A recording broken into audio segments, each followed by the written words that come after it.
Boa noite, amados. Eu me chamo Pedro. Antes de começar, eu vou pedir para você deixar o like aí no vídeo, conferir se você é inscrito. Se não for, inscreva-se para nos ajudar. A gente pode levar essa causa para mais longe, fazer com que a palavra de Deus alcance cada vez mais pessoas com a sua ajuda, deixando o like, se inscrevendo e compartilhando. Hoje a mensagem começa com uma pergunta para você. Você já se sentiu abandonado por Deus? Ou sentiu que, mesmo que Deus estivesse te observando, ele não se importava na sua situação? Que você estava vivendo dentro de uma tempestade, não encontrava saída e sentia que Deus não estava ali por você?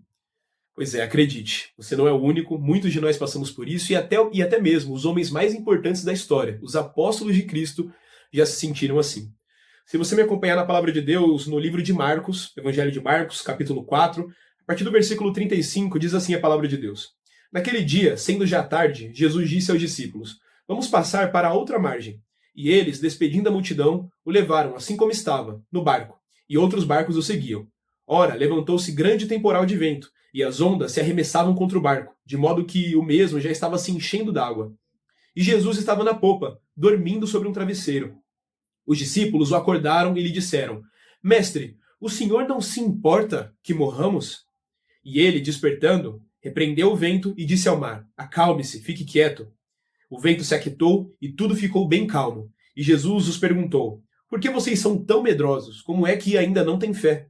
E eles, possuídos de grande temor, diziam uns aos outros, quem é esse que até o vento e o mar lhe obedecem? Essa passagem nos ensina não somente a respeito de fé, esperança e confiança na obra de Cristo, como também algo muito mais importante. Note que os discípulos eles já tinham visto Jesus fazendo milagres, eles já tinham visto Jesus curando cego, curando aleijado, fazendo mortos se levantarem. Ou seja, eles sabiam o poder de Jesus, sabiam que Jesus era poderoso e era de fato da parte de Deus. Mas é interessante que quando eles estão no meio de uma tempestade e Jesus está dormindo, a pergunta que eles fazem não é se Jesus poderia salvá-los, é se Jesus se importa que eles morram. Veja, nós conhecemos o poder de Deus. Nós lemos a palavra e nós sabemos as grandes maravilhas que Deus já realizou no passado, um mar que se abriu, praga sobre o Egito, fogo que desce do céu, os mortos ressuscitando. E nós sabemos que Deus é poderoso para fazer qualquer coisa que Ele quiser. Mas às vezes, ao longo das tempestades da vida, a gente se pergunta se Deus se importa com o nosso sofrimento.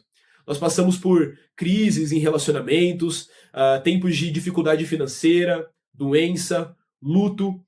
Passamos por situações onde as pessoas nos enganam, onde as coisas estão de fato ruins. E muitas vezes o nosso coração pode duvidar e se perguntar, será que Deus se importa com o nosso sofrimento?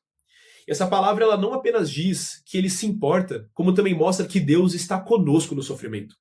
Veja, o barco onde os discípulos estavam, ele estava sendo chicoteado pelas ondas, chicoteado pela chuva, soprado por um vento congelante, e todos os discípulos estavam sofrendo. Mas Jesus estava ali também, sendo chicoteado pelas gotas, pelas ondas e pelo vento congelante. Ou seja, Deus ele não somente se importa com o nosso sofrimento, a ponto de se levantar e acalmar a tempestade que se faz em nosso redor, como também ele se coloca junto conosco no sofrimento, mostrando que esse Deus ele não apenas se importa, ele não é apático ao nosso sofrimento, mas ele também sabe exatamente pelo que nós estamos passando. Lembre-se, amados, que Jesus ele já sofreu humilhação, ele foi traído, ele foi enganado, ele foi torturado, ele foi abandonado, ele foi rejeitado. Ele sofreu o luto, ele chorou, ele teve medo. Então não existe nenhum sentimento ruim que você possa estar passando que o mestre não conheça muito bem. Portanto, a mensagem de hoje é para chamar a sua atenção, para confiar em Deus na tempestade. Eles não morreriam ali, eles morreriam depois. Cada um daqueles homens teve uma morte bastante violenta depois, pregando o evangelho. Mas Jesus assegurou que eles não morreriam ali, não sem antes concretizar o plano que Deus tinha para a vida deles. O plano de espalhar uma mensagem de amor, de esperança, de graça, de uma vida nova com Deus. Então não pense que as tempestades da vida significam o seu fim. Antes, confie em Deus, para que você possa cada vez mais cumprir o plano dele para a sua vida. Espalhe aos outros uma mensagem de esperança, de amor, de felicidade, de perdão e arrependimento. Diga para as pessoas o quanto elas são amadas por esse Deus maravilhoso que se coloca conosco no sofrimento.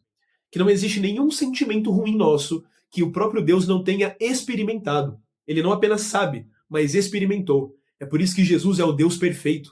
É o Deus que sabe exatamente como a sua criação se sente. E por isso, e só por isso, nós podemos confiar e segurar nas mãos dele até o nosso destino final. Amados, eu convido novamente ao final dessa reflexão você dar um like nesse vídeo, se inscrever nesse canal para que essa mensagem possa chegar a mais pessoas. Além disso, manda esse vídeo lá no grupo do WhatsApp, dos amigos do futebol, do pessoal da família, para que aqueles que estão passando por uma situação de tempestade possam saber que existe um Deus, e um Deus bom, no barco junto com eles.